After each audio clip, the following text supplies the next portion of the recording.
where we are now live, and we can formally start this event. Excellencies, dear colleagues, welcome to this new Big Plastic Pollution Dialogue, a series of events that we have launched before the adoption 2 years ago of a historic resolution at the United Nations Environment Assembly, setting up the path to a global treaty to end plastic pollution. This series of dialogues making links with ongoing multilateral processes to tackle plastic pollution in Geneva and beyond is organized by the Geneva Environment Network in collaboration with the Basel, Rotterdam and Stockholm Convention Secretariat, the Center for International Environmental Law, the Global Governance Center at the Graduate Institute, the International Union for Conservation of Nature, the Forum on Trade, Environment and the SDGs, the University of Geneva, and the governments of Norway and of Switzerland. The Intergovernmental Negotiating Committee to develop the international legally binding instrument that was set up following the adoption of the resolution is meeting for its 5th session at the end of this month in Busan, in the Republic of Korea. The Road to Busan event series organized as part of the Geneva Big Plastic Pollution Dialogues in collaboration with various partners provides member states and stakeholders a platform to prepare for the upcoming negotiation by launching new reports and initiatives and hosting briefings and discussions, such as the one we are having today, for a timely and hopefully ambitious outcome of this very important negotiation. Today's dialogue is organized with the Center for International Environmental Law, known as CIEL. We are joined today by leading experts to explore the lessons learned from various multilateral processes and spaces to inform the design of an effective treaty. Before you are formally welcome, let me remind you that the documents presented, the summary, as well as a video of the event will be made, as usual, available on the webpage of this event. Throughout the event, you can raise questions by using the Q&A box. You have a slide that explains you how to access this box. This will be used to feed the discussion during the Q&A session of this event. There is also a transcript available in over 100 languages as indicated in this new slide. And now to formally welcome you, it is our pleasure to introduce Ms. Eleanor De Anzizu, who is a senior attorney for international trade and investment law at the Center for International Environmental Law. And Eleanor will be chairing this session. Eleanor, over to you. Thank you very much. Excellencies, distinguished guests, ladies and gentlemen, distinguished and esteemed colleagues, I'm honored to welcome you to today's session on the Plastics Treaty Talks on the Road to Busan, where we will talk about lessons learned from other international processes on the topic of how to design a treaty that is implementable and that can be strengthened over time from a treaty design perspective. Please also let me start by thanking Diana and all her team for the organization of this session. As Diana said, my name is Eleanor. I'm a senior attorney at the Center for International Environmental Law, and I will be moderating today's session. I will start with a few words to provide a little bit of context on top of what Diana already shared for today's session, and then start with the session formally. So if we look at things from a legal and practical perspective, besides the list of topics that a treaty can talk and discuss and include, there are three very important elements to think about when we think about the design of a new instrument. First, the legal structure that parties agreed to take, meaning it's not only about the content, but also about thinking, is this treaty to be a substantive treaty, that it's precise and which provides detailed legal obligations. Also, maybe it could be a framework convention, which establishes broad principles, but leaves concrete measures to subsequent agreements and protocols. Or finally, it could be also the adoption of an hybrid convention, which combines the element of both substantive and framework approaches. The second key element is the legal language used and the design of the measures to be implemented. For example, it's not the same to say parties shall do X, Y, Z, then parties agree to cooperate, then parties should, if appropriate, do X, Y, Z, or parties are encouraged to. And it's also not the same to adopt, for example, a global target without national obligations, similar to the Paris Agreement, than to design something that has binding control obligations at the domestic level. Additionally, in the absence of clear harmonized obligations within a treaty, state parties will have to resort to implementing nationally determined measures, such as in the context of the Paris Agreement. And previous examples show that this leads to create a potentially fragmented regulatory landscape with significant consequences for both compliance and international cooperation. Finally, the last key point is that beyond the structural and substantive design of the treaty, its long-term effectiveness also hinges on the operational framework that is established through implementation and decision-making processes. This includes, for example, the powers and actions that can be conferred to COPs, Conference of the Parties, and also the voting rules. So this is a lot of topics that we're going to discuss today in more depth. And I'm going to start by first giving you an overview of how we're going to run today's session and then start the session. So we will touch on the topic by first starting with a short presentation that will be led by my colleague, Melissa Bluesky. Then we will have a roundtable discussion with three panelists, Magnus, Josh, and Ian, that I will introduce afterwards. And then we will have also the opportunity to have an exchange through a Q&A session. So don't forget to add your questions if you have any through the session. So for those that do not know Melissa, and we will start with her presentation now, Melissa is a senior attorney at CIEL with expertise in multilateral environmental agreements, international trade, and investment law. She has been CIEL's lead in other MEA's negotiations, including, for example, the CITES Convention. So she has a lot of expertise and experience dealing with multilateral environmental agreements. So now, without further ado, I'm going to pass it to Melissa. Thank you, Melissa. Thank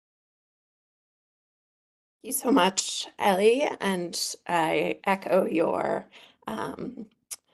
thanks to Jen for hosting this event. I am going to start off by just providing an overview of some of the things that Ellie mentioned in terms of treaty structure, in terms of what's possible for the future conference of the parties to do, and what may be more challenging or take a long time if in fact it does happen. So let me...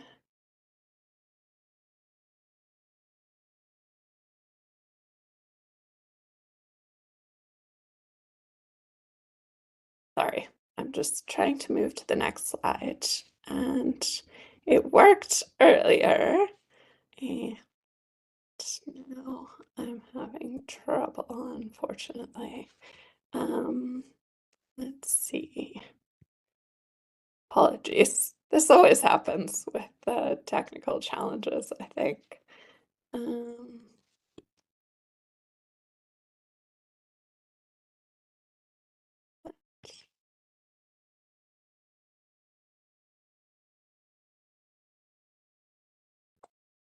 Okay.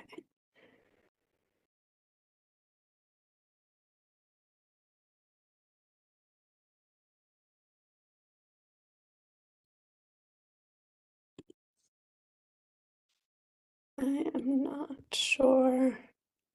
Just the next.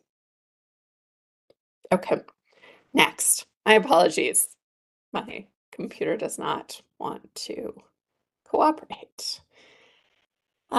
So as was mentioned by Ellie, the overview will first touch upon substantive, hybrid, and framework conventions and sort of the different approaches there and some of the ways in which they're effective or present challenges for parties. And then looking in more detail at COP decisions and distinct processes before turning to some critical challenges and considerations before the panel provides their input. So next. And next.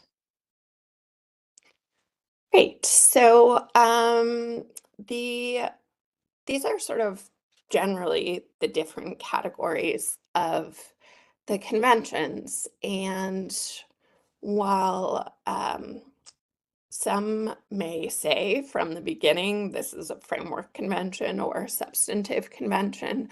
Others may not say, but you can sort of deduce from the contents of the treaty and the approach that it takes what sort of treaty it is. So the substantive convention, the key aspect is that it really provides specific, unambiguous obligations, and when it enters into effect, there are clear obligations that parties need to work to implement. It often also includes substantive and technical annexes. And the annexes, as we'll discuss a little bit more further in the presentation, are really an effective and some pretty efficient way of expanding the treaty provisions to encompass additional substances or products. You know, some of the challenges that we've seen in the MEA space with substantive conventions is maybe there aren't as many initial countries ratifying, but usually that grows over time. So examples of substantive conventions that are MEAs are the Stockholm, Rotterdam, and Minamata Convention. And then I'll turn next to the hybrid convention. So this generally has some substantive elements, but may leave other important decisions to future protocols, and it can result in sort of slower creation of the substantive obligations than under the substantive conventions. So a couple of examples are the Barcelona Convention and the Basel Convention. And then we turn to framework conventions, which are generally sort of more high level. They set goals, principles, frameworks, but don't really include any specific and clear obligations for parties to implement from the beginning. So there may be high participation rates, many countries may ratify, but it's pretty easy in terms of ratification to agree to something that doesn't actually include obligations. And the challenges that we've seen with a number of framework conventions, specifically thinking about the UNFCCC, is that if there aren't national targets, enforcement mechanisms, and obligations, either in the initial treaty or in a protocol that comes shortly thereafter, it can take a really long time for decisions to be made and obligations to be created, if ever. It's interesting also to think about the Vienna Convention and the Montreal Protocol that are in fact framework conventions, but pretty unusual in that the Montreal Protocol entered into force really quickly and was much more similar in to a substantive convention as a protocol. So next slide, please. And now we turn to this question of decisions by the Conference of the Parties. So we've been hearing, that as we reach the end of the scheduled negotiations, that countries are sort of looking for a way to say, okay, if we don't figure this out, if it doesn't make it in the treaty, maybe we can just have the COP decide something. And so it's really important to assess and think about what are the things that the COP can do through regular decisions, and what are the things that the COP would need to, say, amend the treaty to be able to do. So next slide, please. So thinking about the things COP usually does, this includes like guidance, on implementation, commissioning studies, engaging in cooperation with other MEAs, approving the budget, program of work. It can provide the details for technical assistance. If there's a compliance committee, it can assess the recommendations for enforcement actions, review enforcement reports, and then often in a treaty, there'll be a mandate for the COP to establish a financial mechanism, or if it's already been established, create the terms or guidance for its implementation. Also establishing subsidiary bodies, whether this is open-ended to have the COP establish whatever subsidiary bodies it sees as necessary, or the treaty may specify particular subsidiary bodies. And then it's worth noting that some agreements, some instruments allow for the governing body to make adjustments to annexes. This is most frequently seen in the Montreal Protocol, where things like dates or phase down schedules can be adjusted without amendments. But that's something that needs to be in the text of the treaty for that to be an option. Next slide, please.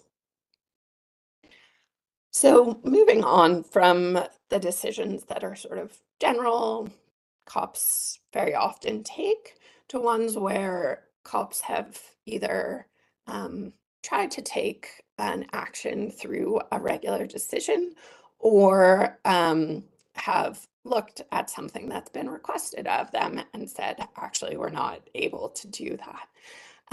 So one pretty clear example is that in the Basel Convention, there's a mandate in the treaty text that the COP can consider the adoption of a complete or partial ban. And that seems pretty straightforward. Okay, great. The COP can decide whether additional bans are needed. And they made a decision at the second COP to ban exports of hazardous waste from OECD countries to non-OECD countries.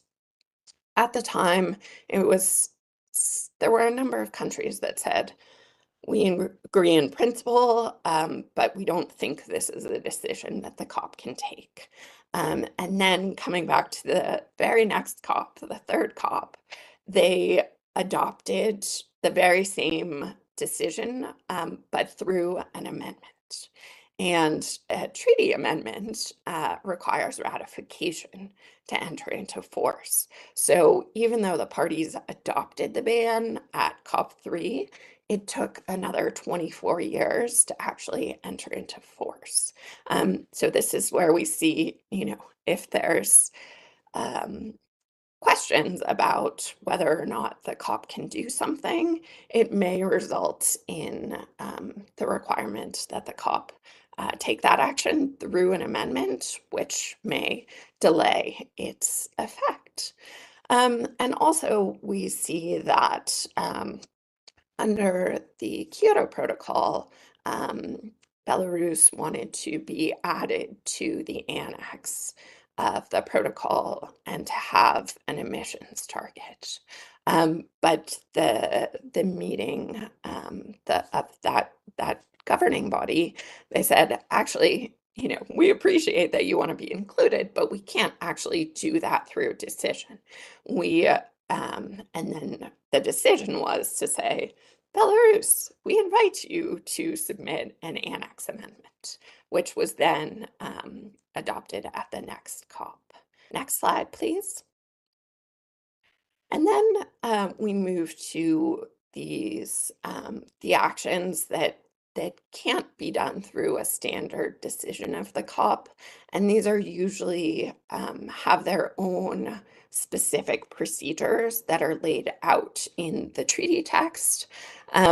These are in the final provisions generally, and we've started to see the draft text from the co-facilitators of Contact Group 2, and then some of this text has been also sort of modified and included in the third chair's non-paper that was released last week. So these are things like, to create new party obligations, there needs to be either a new agreement or protocol or an amendment of the treaty. Also for modifying party obligations. So some of the challenges with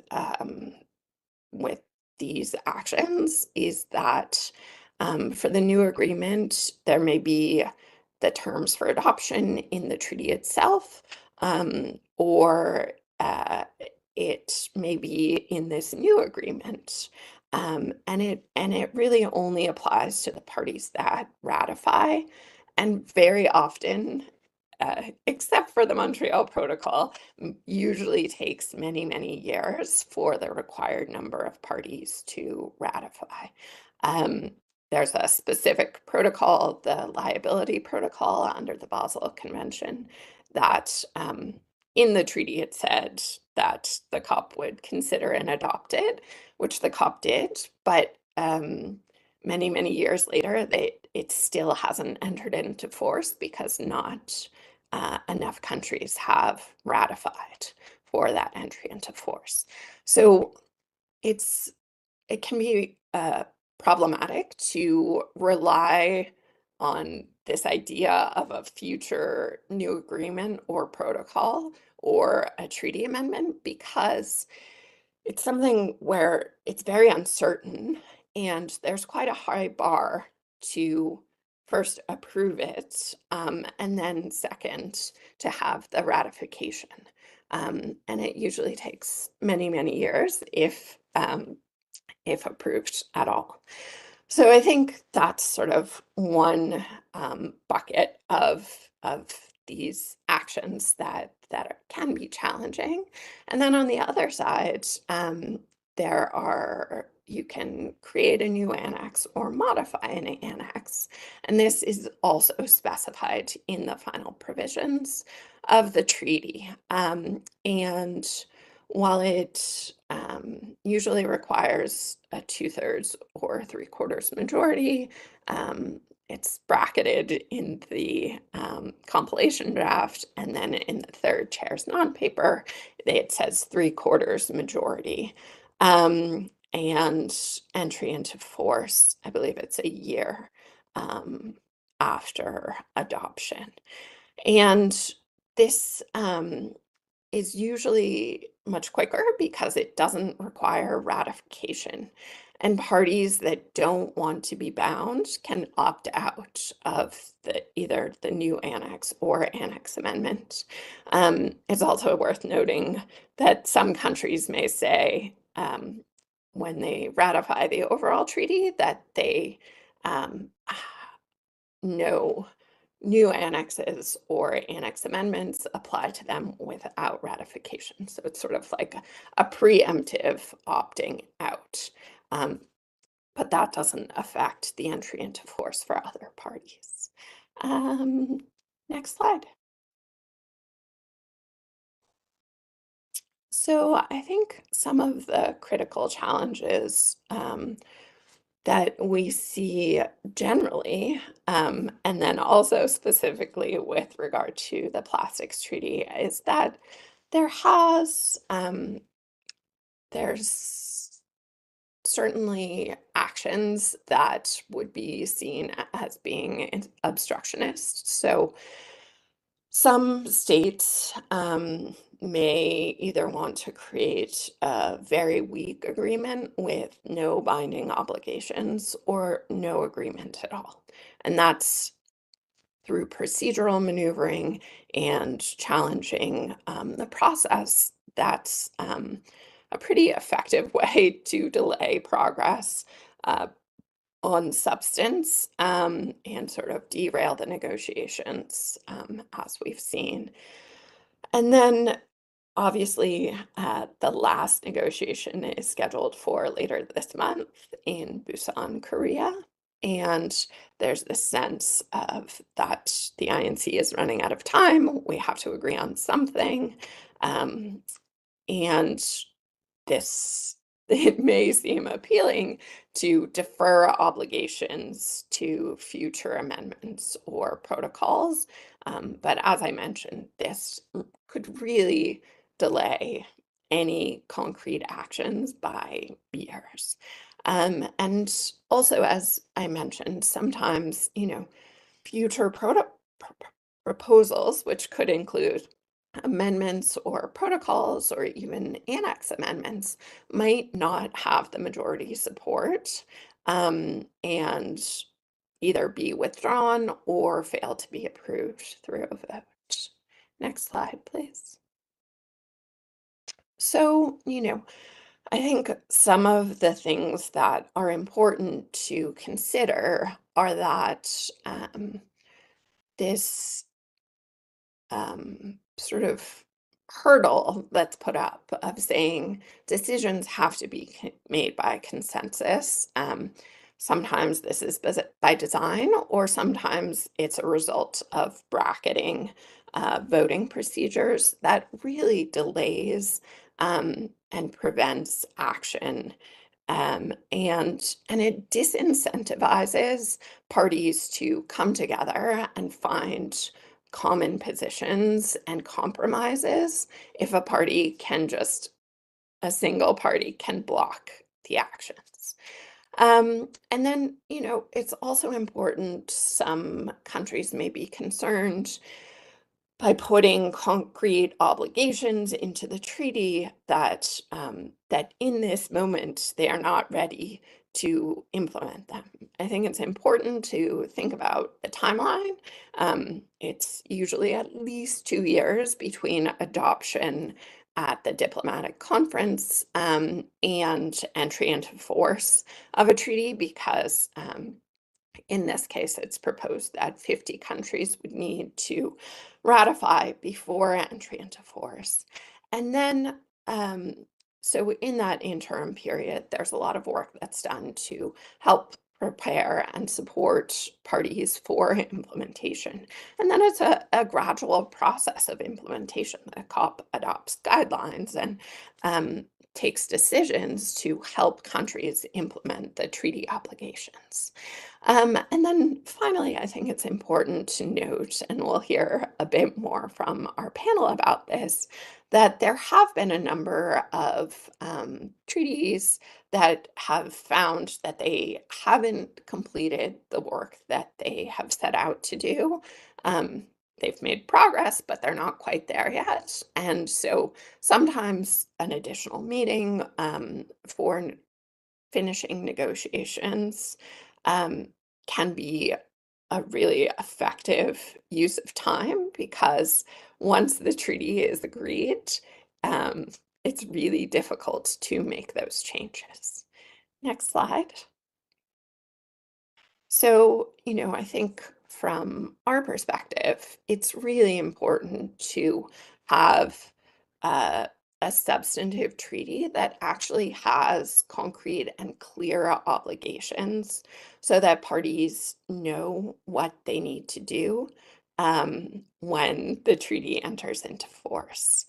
We've also seen this challenge of a few countries wanting to bracket voting procedures so that the COP has to take decisions by consensus. This really significantly delays or even prevents action on many important things that the COP needs to do. Also, annexes are generally the easiest way to strengthen a treaty by amending them and adding additional things to which the core treaty obligations will apply.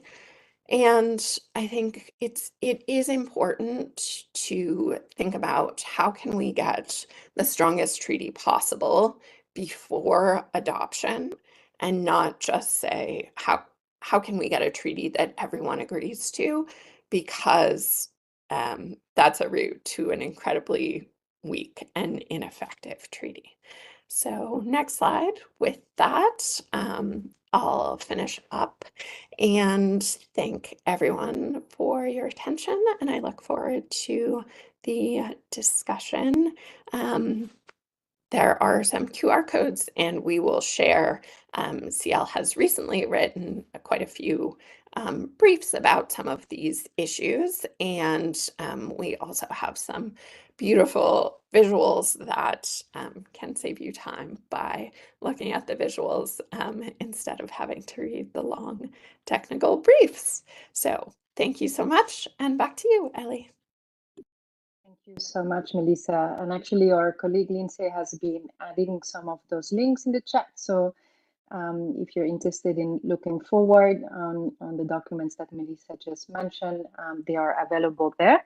And thank you, Melissa, also for providing an overview of treaty design and the risk and challenges related to different options, and also to see how different options work over time from a conceptual perspective, but also practical perspective related to different multilateral environmental law experiences that are there to give us and guide us with some takeaways.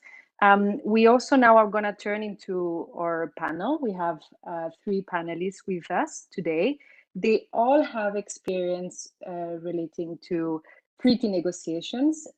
It's not necessarily all linked to multilateral environmental agreements, but at the end, you know, treaties are treaties, and some of the dynamics, the geopolitics, and the legal rules that apply, they apply regardless of the topic. So I think there's a lot of takeaways that we can take from other processes, and I'm sure they're gonna give us very useful insights about how things have happened in other processes they have seen, and to give us additional insights to what Melissa shared with us. So with us, we have Professor Ian Johnstone, we have Josh Lincoln, and Magnus Lovold. So I'm gonna first turn to each of them individually for some takeaways from their side. I will introduce them one by one when I will call them to the podium, and then we will open for a more informal discussion among us, and probably Melissa will also jump in back into that conversation. So I'm going to start first with Professor Ian Johnstone.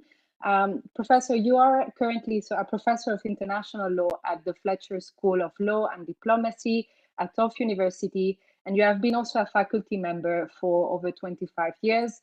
You have done extensive research on public international law, including on things related to international and multilateral processes and treaty negotiations on a large variety of topics, from civil security, health, the pandemics treaty that is also one of the key topics here in Geneva being discussed.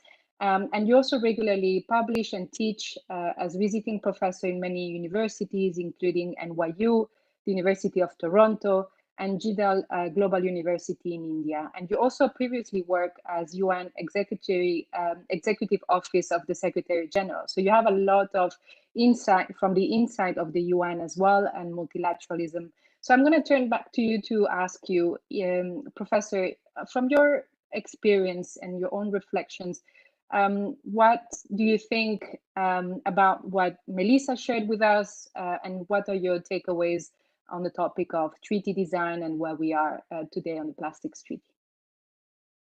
Thank you very much, Ellie, and thank you for including me in this event. Thanks to the Geneva Environment Network and Melissa for that really excellent presentation. Let me start with a couple of sort of general observations about the presentation that I think might also set some of the context for a couple of other treaty negotiating processes that I'm going to comment on. One, the international health regulations and the pandemic treaty together on infectious disease and pandemics. And then maybe if I have time, a word about the fisheries subsidies agreement. But on the presentation and the way to think about treaty design and and structure and process. I like the three categorizations that Melissa provided.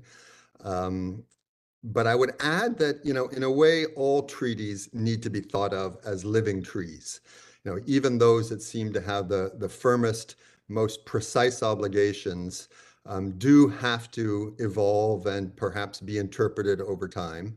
And then, obviously, where there's a degree of scientific or technical or economic or other kinds of uncertainty, you want to build into the treaty the possibility of evolution. So in a sense, all treaties, but maybe especially the sorts of treaties that we're talking about in the environment sphere, the health sphere, cyber, are living trees and works in progress. And then secondly, on the point about obligations, I absolutely agree that building in as many substantive obligations as is politically possible is critically important.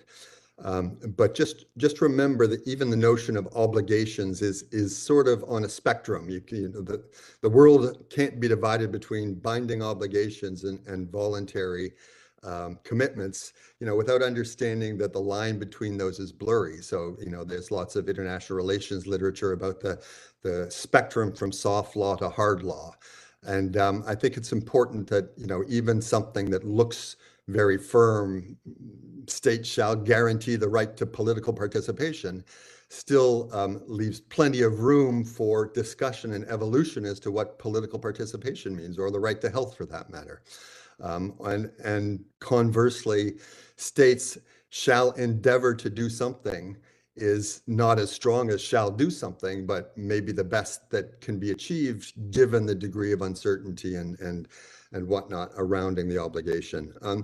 And then, just finally, I think the way that Melissa ended there, where we really need to work to have the strongest substantive treaty as possible from the start, I would add to that the strongest treaties implementation mechanisms, systematic ways for the parties to interact and basically try to build the treaty over time and to become socialized to it. So I think that's almost as important as the substantive obligations, is just to make sure that we design those structure and process elements as carefully and as thoughtfully as possible, because in the end, the viability of the treaty will depend in part on how strong those sorts of mechanisms are. Let me just say a quick couple of words. I don't want to take up too much time because I know there's a lot to discuss here, but just on the pandemic treaty negotiations, the pandemic agreement negotiations, and the international health regulations. These went on at the same time. It turned out that they were parallel processes that very much covered the same territory, and that was not deliberate. That was more a result of the politics surrounding them. The international health regulations are regulations that the World Health Organization can adopt as regulations. It's possible to adopt them by 2/3 majority, but the practice in the World Health Organization is consensus. They were originally adopted in 1951 and have been revised several times, and were revised most recently just a few months ago in 2024. The negotiations on the pandemic agreement were going on in parallel, in part because some countries, the United States among them, felt that the priority should be on the regulations, and was seen to be dragging its feet a little bit on the pandemic agreement. And that meant that a group of other countries, especially lower and middle income countries, said, well, if we're going to be focusing on the international health regulations, then we want to make sure it includes all of our concerns about equity.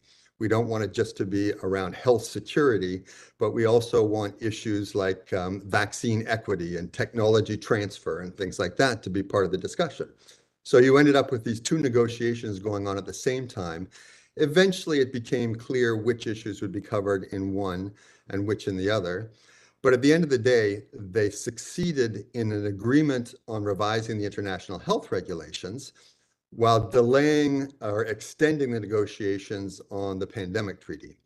And I think, that's sort of a reflection of the fact that they were able to carve out a relatively finite set of issues that could be dealt with in the context of the international health regulations, but also including some language there about equity.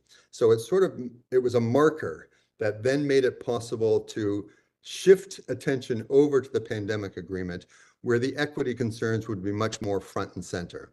And I think it was, in a sense, a desire to sort of clear away what could be dealt with under the regulations, but ensuring there would be an ongoing commitment to address the broader equity concerns. And that's where we are right now with the negotiations on the pandemic agreement. They were meant to conclude in May of 2024. They were extended for a year until May of 2025. And there is hope and expectation that something will be completed. But much like the Plastics Treaty, there's still plenty of discussion around the substantive obligations, and in particular, the trade-off between health security, the sharing of access to pathogens and genetic sequencing data and whatnot, versus access to the benefits of these health products, including vaccines and therapeutics and whatnot. So I think I better stop there because others have things to say. And maybe if I have a chance, I'll come back to the fisheries subsidies agreement because that has a really interesting provision in it that I think is worth discussing. Thank you, Professor.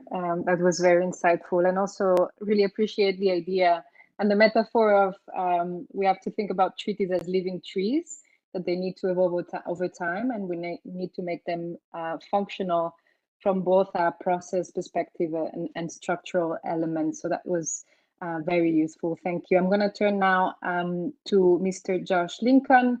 Josh, you are a senior fellow at the Center for International Law and Governance at Tulane University Fletcher School, and formerly worked with the United Nations for over 13 years in roles involving mediation, peacemaking, preventive diplomacy, and also as Chief of Cabinet in Geneva and Senior Officer in the Executive Office of the Secretary General. That's very impressive. I have a lot of questions to ask you. And you also served as Secretary General of the Baha'i International Community from 2013 to 2019. And you also, as Professor Josh John, research and publish, including publish regularly into World Politics Review. So similar to Professor Josh John, I want to ask you, what is your take from what you heard today from Melissa, and also from all the experience that you bring and have in multilateralism? Would be great to have some of your insights. Thank you. Thank you, Eleonore. Thank you to the Geneva Environment Network. Le bonjour à tous les collègues à Genève. It's a pleasure to be with you all virtually, and to all the participants. Thank you to Melissa for the opening presentation, which I think similarly brought out a number of really important, critical, conceptual and practical thoughts with respect to the design of an eventual plastics treaty. All relevant, all germane, all very timely in many respects. And I suspect that a lot of those points will come up in the second half of our conversation here today, and also in the weeks to come, and certainly in Busan. Everything from sort of decision-making by a COP to which issues need to be dealt with by the INC before it can close. I would maybe start off with a general point. I'll echo my colleague Ian's basic point about design of treaties. I would say design of any agreement, actually, almost in any field, which is basically when you think about the design of a treaty, of any kind of agreement, you're really starting with intent. What are we trying to create? And all of these agreements, all these treaties essentially combine two things. They combine obligation and they combine cooperation.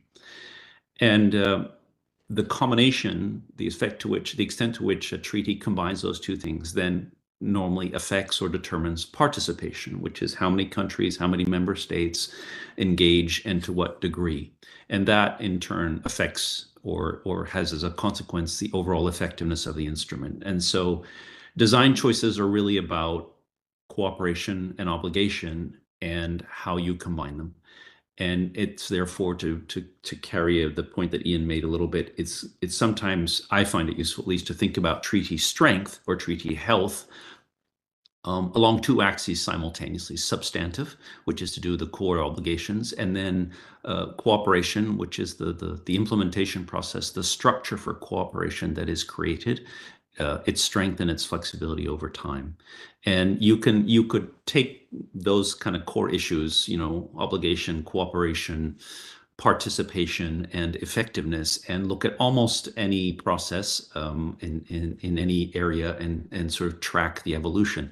I would be tempted to do it with respect, for example, to the Copenhagen Accord of 2009, what is often called the Copenhagen failure of 2009. But there was an accord that came out of it, but it was an accord that was in many ways sort of struck in the back room. We all know the story of the 28 participants in the back room, and it was the beginning of an accord, but it was one that essentially lacked legitimacy, and it essentially faced the basic problem that many developed countries were not prepared to adopt restrictive targets limiting emissions, and that it was 12 paragraphs in Nature.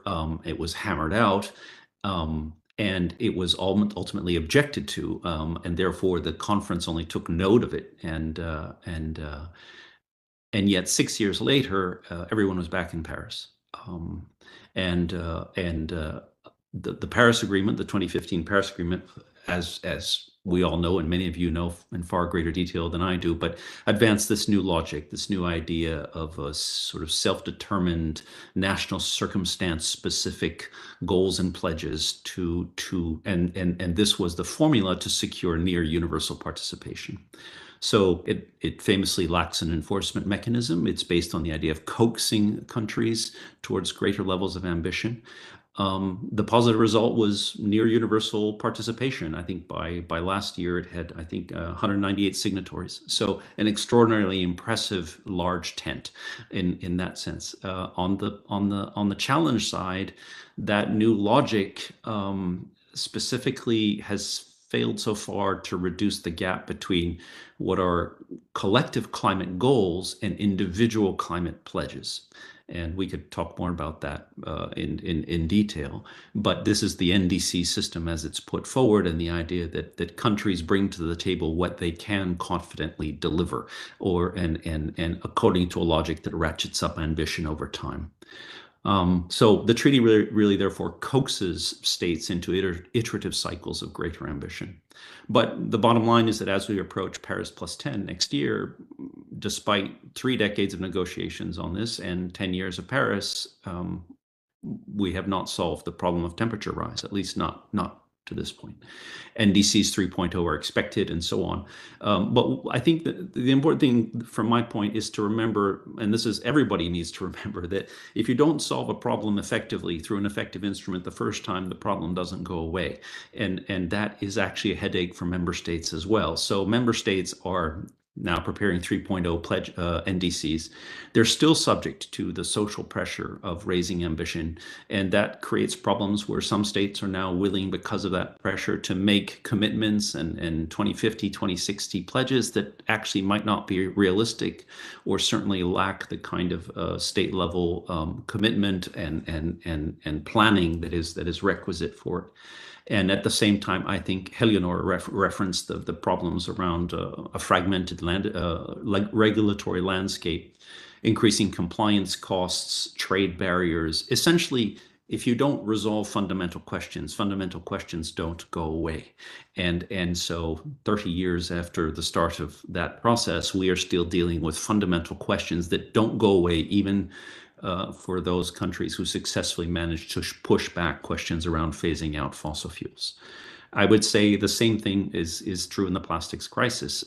Regardless of the outcome, the plastics crisis presents in much the same way. It is not going away. And that is, if anything, it is based on the science and everything else that we can tell, it is on the ascendant.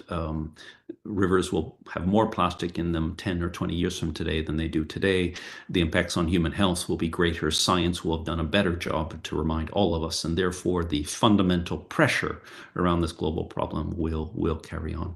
I'm often reminded in the second example, which is outside of the environmental space, is the landmines treaty process. And for those of you who are not familiar, it's a very interesting process. Very briefly, that started with what was a 3-year review process of a UN convention on the UN Convention on Certain Conventional Weapons, the CCW, and its Protocol 2. And that process started in Vienna and moved to Geneva, and ultimately although it was technically successful, it was frustrating and largely judged to be a failure. And at the end of that process, Canada, sharing that sense of frustration with civil society broadly, invited basically a coalition of willing member states and organizations to come to Ottawa to have a conference on the subject. And everybody thought that would be the end of it. But at the end of that conference, Lloyd Axworthy challenged everybody present to return a year later to Ottawa with a draft treaty, essentially walking away from a United Nations process that had been frustrating to many in order to find an effective answer, because a number of member states felt that this was a priority and they were subject to an enormous amount of pressure. The result, remarkably, was 11 months later, what is now known as the Ottawa Landmines Treaty. And I think it's important to say, at the time, it was a less than universal participation. They did not have 198 member states. They still do not. But 122 countries at the time in October 97 responded, saying that they intended to implement the treaty. And I think today, I believe the numbers around 164, 165 have ratified the treaty. So you have different pathways of participation, inclusion, obligation, consensus. And it is really back to my main point about combining them. The last thing, maybe we can come back to it later, is some of us were discussing, there was a very interesting example about how to deal with this issue just coming out of the Summit of the Future 2 months ago in New York. Some of you may be familiar, but the General Assembly, this is outside the realm of treaties, but it is relevant nonetheless from that wider lens, had indicated 2 years previously that there should be an intergovernmental negotiation process leading to the adoption of the Pact for the Future by consensus at the 79th session of the General Assembly. And this led to a 2-year process, 1.5 years, 5 drafts, 2 silence motion procedures in the weeks leading up. And on the morning of, in this case, Russia submitted an amendment in which they wanted to add text that would basically emphasize the UN's non-interference in the domestic affairs of states. And that text was sponsored by 7 states, and it sort of threw a considerable spanner into the works, as it were. In this case, the procedural way of dealing it was quite interesting, which is Congo, on behalf of the Africa Group, basically exactly what happened. It called for a no motion, it took a procedural step, and essentially the African Group, it raised a point of order, and this is it, and proposed a no action motion on the Russian amendment. And that was voted on immediately. And that had 143 votes in favor of the no action motion to take no action on the Russian amendment, and 7 against, which were the 7 sponsors, and 15 abstentions. And following that motion passing, then the General Assembly adopted immediately thereafter the consensus, the Pact for the Future. Technically, it was adopted, therefore, by consensus in this kind of procedural way to working through the objections. It presents sort of an interesting window into how member states can and do deal with some of these issues in more textured ways, allowing people to put forward amendments, allowing them to express that. But still, there was a great majority of states that said, no, we have to move forward with the results of our 1.5 years, 2 years of negotiations. We believe in the value of the outcome, and we believe that it's important enough to move ahead at this point and in any way that we can. So I just mentioned that because it's a most recent example, and it's an interesting one from that perspective. I'll close here and hand it back over to you. Thank you. Thank you, Joshua. That's very enlightening. I don't know how to speak English anymore. Sorry for that. Anyway, so also for sharing your ideas and the importance of combining both obligations and cooperation, and think about how to create something that it's not only functional but makes sense to combine these two elements. Also thinking about what is the intent of the treaty first and foremost. And I would say, why are we negotiating a treaty? What was the intent at the origin when we put forward a resolution that leads to a mandate to negotiate. What was the objective? What was the issue that needed to be solved? And to come back to that question while we negotiate, I think that's very important.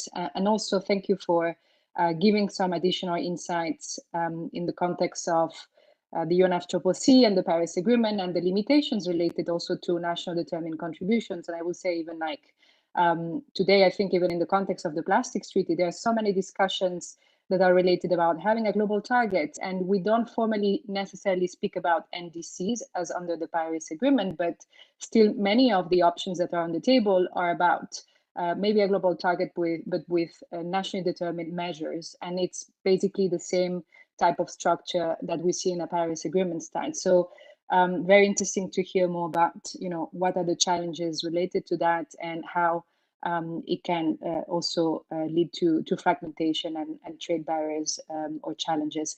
I'm going to move us forward now with Magnus. Magnus, you're a very familiar face for many of us since the beginning of the Plastics Treaty negotiations. You have studied peace and conflict. You are specialized in multilateral treaty making. You have worked on weapons governance and global advocacy more generally. You're associated with the Norwegian Academy of International Law and Lex International in Geneva, and you have produced very notable work in the context of the Plastics Treaty since INC1. I think everyone that has been following the negotiations close really appreciate the timely and quick articles that you have drafted in the context of the dynamics of the negotiations. And previously, you also have been an advisor to the International Committee of the Red Cross, the Norwegian Ministry of Foreign Affairs, and the International Campaign to Abolish Nuclear Weapons. So similar to Ian and Joshua, you bring a lot from other treaty negotiations and multilateral processes to the Plastics Treaty. So it would be very useful also to hear from you. What are your takes from today's conversation, where we are in the context of the treaty, and some thoughts that you had from what Melissa shared. Thank you very much. The floor is yours. Yeah. Thanks very much, Eleanor, for that kind introduction, and thanks also for organizing this session. I'm myself working in sort of at the intersection of different sectors and silos, and I really think it is important to sometimes try to look across these sectors and silos, see what we can learn from each other. I think it is, and I have seen how easy it is for a sector or people working within one sector to sort of get caught up in its own precedents, so to speak. And I think it's useful sometimes to try to open up a bit and see how similar challenges have been addressed in other areas. As you rightly pointed out, Eleanor, treaties are treaties, although they do deal with different kinds of issues. As you pointed out, I have been following the plastics negotiations quite closely for the past couple of years, and it's really striking to me how so many of the critical challenges that Melissa outlined in her presentation aligns with the challenges in the field of international weapons governance, which is sort of a body of law and policy that sits at the intersection between international security and international humanitarian law. And I'm really looking forward to discussing some of these challenges later on in the discussion. But just quickly, by means of introduction, just to introduce a little bit the space that I'm coming from originally. Also, like Ian said, I think the categories that Melissa introduced, the distinctions between substantive treaties, hybrid treaties, and framework conventions are really broadly helpful. And it really comes down, in my mind, to one key question: does a particular treaty aim primarily to provide an arena for the development of rules in the future, or does it sort of aim to codify these rules and establish these institutions now, or does it aim to do a sort of combination of that, to do both in a sense? And in the area of weapons governance, we have a range of treaties that would qualify as substantive treaties, although we sometimes use a different term. We call them standalone treaties sometimes.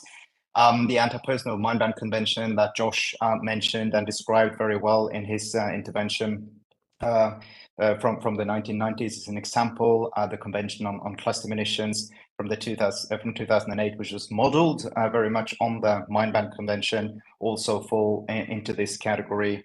And these are sort of comprehensive ban treaties, but they also contain positive obligations linked to disarmament, stockpile destruction, mine clearance, victim assistance, and so on. Another treaty that you may be familiar with is the Arms Trade Treaty from 2013. This was, I think, also qualify as a substantive treaty, but it differs a bit from the mine ban and cluster munition treaty by being, in my mind, significantly weaker in its core obligation. And this is a result, I think, partly of the complexity of the issue of arms transfers, but it's also, I think, a result of this process. The ATT, as we call that treaty, was negotiated until the point of adoption by consensus, which put the negotiations really on their lowest common denominator path, which is also, I think, relevant in the context of these negotiations on plastics. In the nuclear weapons space, you have the Nuclear Non-Proliferation Treaty and the Treaty on the Prohibition of Nuclear Weapons. They can sort of be seen as a bit of hybrid treaties, although maybe their hybrid qualities haven't been fully realized yet, but they contain clear core obligations. And the latter, the Treaty on the Prohibition of Nuclear Weapons, being very much like the Mine Ban Convention and the Cluster Munition Convention, but they're both open for subsequent development on rules on specifically on verification and compliance, which is issues that are really a big deal in this area, as you can imagine, I'm sure. The weapons space also has a framework convention, a notable framework convention, a treaty with the enticing name Convention on Prohibitions or Restrictions on the Use of Certain Conventional Weapons, which may be deemed to be excessively injurious or to have indiscriminate effects, adopted in 1980s. We normally just call it CCW, or the Certain Conventional Weapons. And this treaty really aligns very well with the framework convention category in Melissa's overview. It has currently 5 protocols, mainly on different weapons types. I think that Josh also mentioned one of these protocols. And incidentally, because of a strict consensus requirement in this framework convention, in the CCW, it suffers from many of the same decision-making challenges as we've seen in some of the multilateral arenas. We can talk about UNFCCC, for instance. Perhaps also just to highlight that there's a lot of gray areas, of course, between these categories. Substantive treaties, hybrid conventions, framework convention, obviously they aren't legal terms. And one example from the weapons space that I find interesting is that of a treaty that doesn't really fit that well into that categorization is the Biological Weapons Convention, which was adopted in 1972. This is a ban treaty like the Mine Ban Convention and the Cluster Munition Convention and the Treaty on the Prohibition of Nuclear Weapons. But it doesn't really explicitly open for the development of new rules in the future. It only opens sort of explicitly for treaty amendments. But in 1994, the review conference of this treaty, the review conference is sort of like the conference of parties, they decided to create an ad hoc group to develop a legally binding verification and compliance protocol under this treaty. And I think, you know, these negotiations ultimately failed because the United States, after George Bush had been elected, they pulled out in the early 2000s. But it shows that treaties, even treaties that don't explicitly open for the development of protocols or subsequent legally binding rules, may do so. I'm not saying it's easy. In this case, it wasn't easy. It failed ultimately, but it is certainly possible, and there is precedent for that from the weapons space. I'll have, I think, a lot more to say about the challenges and recommendations that you outlined in your presentation, Melissa, in the discussion round. But maybe just I'll end with a quick reflection on this concept of treaty design, since this is the title of today's event, Designing an Effective Treaty. And I think when we think about designing, we're brought into a sort of an engineering mind space when we think about how can we sort of design these things, write these things in a way that make them most effective. I think it's just important that we also remember, and I know that everybody here are very aware of that, but just to note it, that these treaty negotiations, they are fundamentally political processes. Of course, they are about generating a sort of shared understanding of a particular issue or particular problem. They're about making commitments, and they're also about countries fighting for their perceived interests and organizing and collaborating to that end. And I think it's just important that we keep this in this mind, this political dimension of this And we can be sometimes, I've been in discussions about treaty design that sort of loses a bit track of that dimension when talking about design as sort of an engineering aspect. So with that, I'll just I'll leave it at that for now, and then looking forward to have a discussion about this. And back to you, Eleanor. Thank you, Magnus. I think that's a very kind reminder also for those that, like us, are specializing in public international law, that we look at everything through a legal and technical lens. And at the end, many of these issues solve into being political processes. And it's a question about countries making commitments and discussing different interests that they have and landing somewhere. So thank you for that kind reminder, and also for giving us an overview of different multilateral processes that you worked on, and also on the topic of how consensus in previous cases have landed also to have a treaty that stands into having like the lower common denomination. And I think it's important to flag that that's also a risk in the context of the plastics treaty. We have a couple of questions in the chat, and we have prepared also a few questions as a follow-up. So I'm going to try to combine them both. So I'm going to ask two questions directly because I think they are quite related somehow, and also because with the US elections recently, I think many are waiting to hear a little bit about that topic. So I will bring that up first, and I will start by asking to Melissa and then open to others just to come back to a bit of the order of the panel. So the two questions are, what are the key elements you have seen that are needed for a treaty to function and to really succeed in meeting the objectives and aims it was established for? I know, Melissa, you already touched a lot, but if you can give us some key elements, and in particular, thinking about the US and the US election. So there's a question in the chat saying, many of us in the United States and globally are still reeling from the US election. The administration change makes it feel unlikely that the US will ratify any treaty with plastic production caps. How are we viewing process on the treaty in light of this? So Melissa, back to you, and then we'll open for the rest of the group. So much, Ellie. So yeah, these are really topical questions. I think, you know, we have seen, especially in the multilateral environmental agreement space, that when we have a treaty that's generally more has more elements that would characterize it as a framework convention. And I know you didn't ask about this right now, but it's sort of and combined with a consensus requirement for the COP. When you have those two things, nothing actually happens, unfortunately. And so we've seen this in the UN FCCC space. We also recently had the Convention on Biological Diversity negotiations, and the negotiations there fell apart over the question of the fund. And so, you know, it's really this, do we want to have an agreement that everyone can join but requires nothing, and to continue wasting time and resources on annual meetings for who knows how long to perhaps come to some agreement that countries should do something? Or do we want to take the time now to agree amongst perhaps a smaller group of countries to start with, that there are in fact some concrete and clear obligations and steps that need to be taken now to really confront the problem of plastics pollution? So I think obviously you know that our preference is to actually have a treaty that has at least some concrete obligations with clear annexes that can then be expanded over time. In terms of the US election, I think it's useful to sort of step back and say, the US was never going to ratify the treaty that had obligations regardless of who the president is.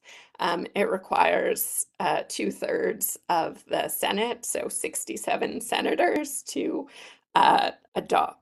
ratify the treaty.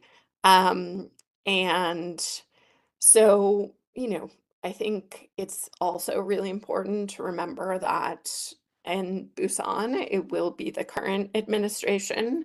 And we think that instead of trying to predict what the next administration might possibly do, which is a futile exercise because they're extremely unpredictable, that aiming for a stronger treaty with perhaps fewer countries ratifying initially is a better option that gets us to countries taking the concrete and necessary steps sooner. Thanks. Thank you. So I'm opening to other participants, Joshua, Ian, Magnus, who would like to go first?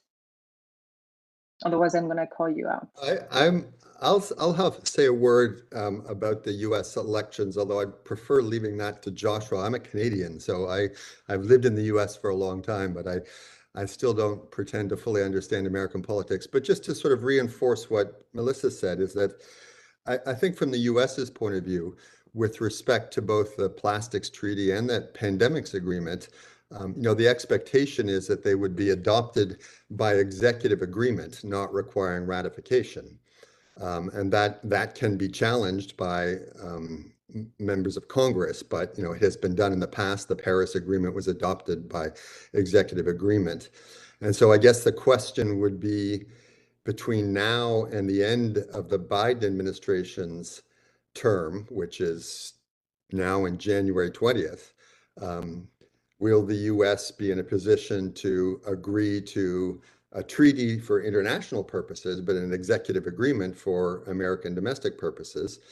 And what would the value of that be, knowing the attitude of the next administration will presumably be less sympathetic to ambitious multilateral agreements? And I'm not sure I have an answer to that question, but to my mind, it shouldn't it shouldn't sort of be the end of a consideration of American participation given the election. I think this is something that may have to evolve over time, and there are domestic political processes that are always at play, and having something on the books can affect those domestic political processes, regardless who happens to be in the White House. So I'm sort of now still puzzling through what the implications would be of adopting an agreement between now and the end of this calendar year from the point of view of American domestic considerations. I'll leave it there. Josh? Eleanor, permission to join. All right, great. Again, what is this, 24 hours, whatever it is, 36 hours. It would be foolish to say too much on this subject, and I think we all need a little time to think through the consequences, see what happens. But I would broadly agree with Ian's points. We know from talking to U.S. negotiators, the intent is to seek an agreement, an effective agreement, one that would not reach the level of Senate ratification, but would nonetheless be an international agreement that the executive branch could endorse. The policy changes that we saw over the summer are substantial. July and August showed some very unusual changes in positioning relative to the treaty negotiations itself. I think we'll have to wait and see what the new executive branch, once it's in place, has to say about some of the commitments that are going to take place or shape up, I should say, in Busan. I think it's important not to prejudge it, because the logic that can be applied can take different forms.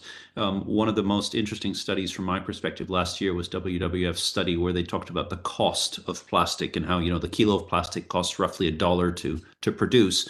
And then in developed countries, the costs of the cleanup of that kilo of plastic through its full life are about $19. And I think in developing countries, that cost then skyrockets to between $150 and $200 per kilo. So $1 to produce, 19 to clean up in the developed world, and 150 to 200 to clean up in the developing world. What that actually translates into is a huge argument in terms of national competitiveness for any economy, any country, anywhere to try and tackle this problem, because it's a huge drain on national public coffers. So you could very well make that argument. I believe an argument not unrelated was made at the time of the Montreal Protocol to a U.S. administration under slightly different circumstances. But so I think we just have to wait and see and reserve the right to this. But in the meantime, and I think we're going to come to this, the chair's proposal and all the rest of it lays out,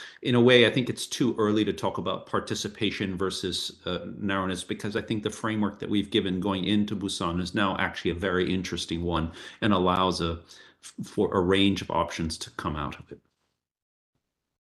Thank you, Joshua. Magnus? Yeah, just quickly, I don't have too much to say about the role of the United States. Maybe just to say that I haven't, from what I've been observing this process, and I haven't seen much leadership from the United States in this process so far, and I hadn't expected much in Busan either. So I'm not sure how much the US election will actually impact on this process. Is at least my initial assessment. But to your question about the key elements that are needed for a treaty to function and to succeed in meeting the objectives, Eleanor, just maybe a quick reflection from the weapons space again. And I think, you know, from my perspective, the by far most important factor for a treaty success comes down really to the clarity of the policy prescriptions outlined in its core provisions.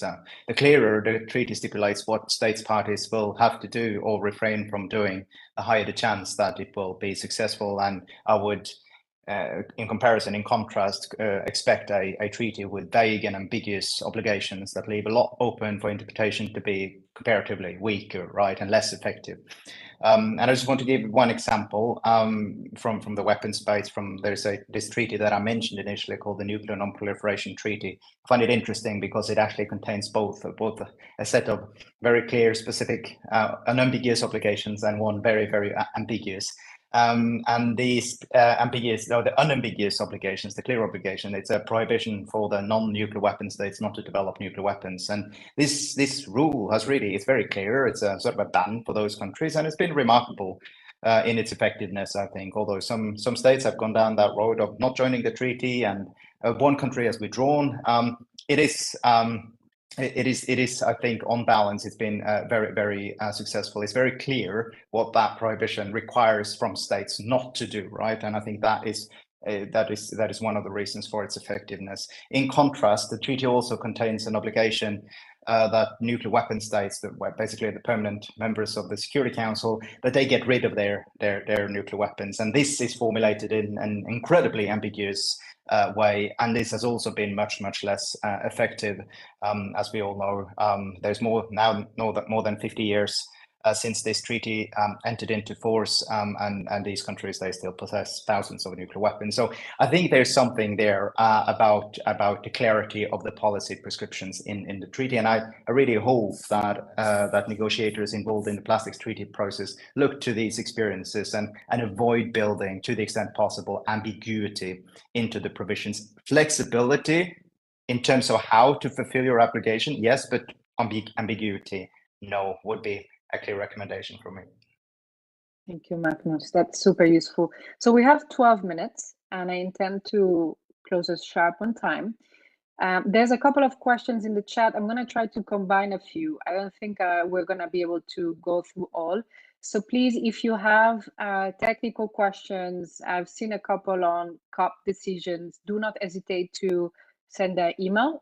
There's the email of Melissa, for example, on her PowerPoint, and we can share also the emails of other panelists if they agree as well to answer some of the questions.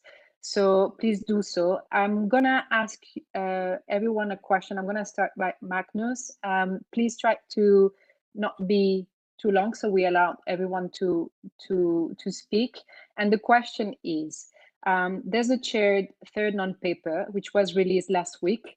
Magnus, could you provide some reflections related to the design and approach outlined there? I know you mentioned a few things already, but just to go back to that question, thank you. I think that would be useful. Thanks. Yeah, happy to provide some thoughts, and I'll try to be quick, although I find the question triggering because I have a lot to say about that particular document. I find it very important. I just think, first of all, I should note that I think that as I read the document and as I approach it, I think the main purpose of this non-paper is really to provide the negotiations in Busan with a sense of focus. And I think focus has been sorely missed in this negotiation so far. So I think that is just important to keep in mind. It is a basis, proposed as a basis for negotiations. It's of course not the final treaty, and it should not be read or approached as a final treaty. I think it's important to say clearly. And in terms of legal clarity, which is where I'm interested, like how clearly are those obligations expressed, right? It is difficult to give a complete assessment at this stage because the paper doesn't provide text on several, most of the upstream provisions, including on products, chemicals, and supplies. So it's very difficult to know and to get a sense of what the chair has in mind himself there.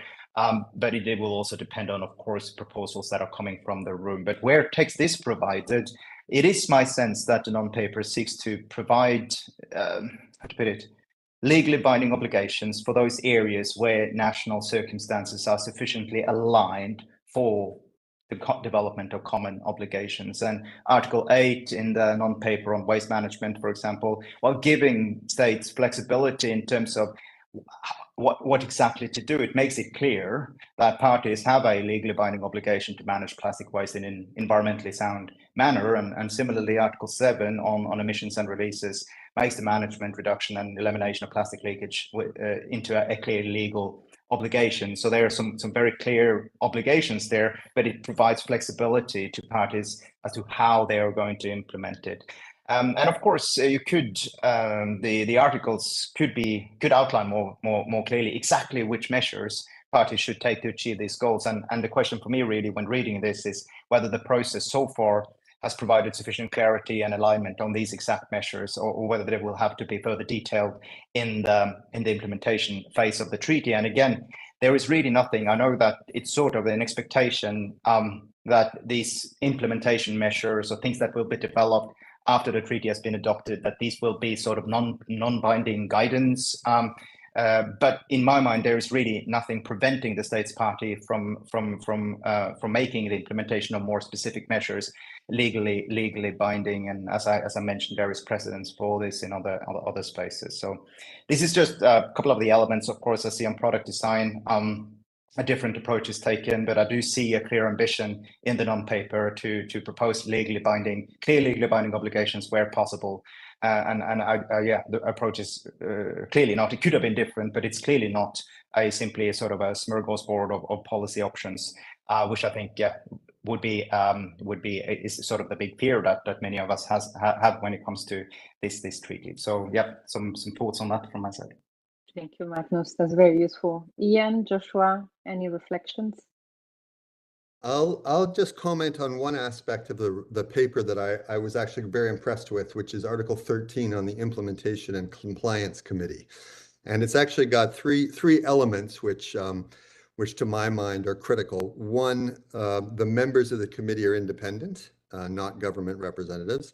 Second, it's able to review implementation and compliance with both the parties, the individual, and the system. And I think the idea of actually having a committee that's got a mandate to, in effect, assess the reports that the parties provide, offer commentary on that, engage in constructive dialogue is all very important. I like the idea that voting in the committee will be by majority voting, if necessary. And the only thing that's not there, but might be too much to expect, is relying on information from non-governmental sources. It doesn't allow for that. I'm not sure it necessarily precludes it, but it's helpful to be able to rely on all information and not only information provided by governments. Can I jump in? I'll try and add and not repeat, which is I was very relieved to see the 3.0 paper because I see it less as an indication of the substantive levels, because I think a lot of that detail has to be filled in, but I think it offers a framework on which you can now hang both the obligations and the process building that we've been talking about. And honestly, without it, I think INC 5 would be extraordinarily challenging. So in a way, we need this framework even to have the conversation to do the work. So I wanted to reiterate the point about the legitimate interests of all nations, and to say it's important to remind ourselves of the geopolitical and the economic sometimes, because it's easy to fall off much to the way that Magnus spoke of. I was speaking to a government not too long ago that had invested in a petrochemicals sector basically starting 10 years ago, and you don't just turn those things off, and their own social indicators, employment levels, all these things are now somewhat affected by these things. So this takes me to the point about time, and time being the negotiator's most useful tool. Sometimes the only tool is to take time and build it into the agreement section by section, subject by subject, and figure out what applies now, what applies later, when does this open up, when does that open up, as a way of introducing gray instead of having to choose between black and white. A couple of points on the substance of the article. I think Article 3 emerges as the most crucial one from an obligation standpoint, and all eyes sort of focusing in on it. At the same time, I've seen this point made by WWF and by CL, and I would commend both of their responses to this. Maybe you can post those documents, but I'm not sure that combining chemicals and problematic plastics in the same article is going to be helpful, because there's a different logic to those two problems, and therefore they probably would most usefully be dealt with separately. I think the issue of supply clearly needs to be dealt with. There's a reason why there's no text. We don't need to go into that now, but that is going to be a considerable one.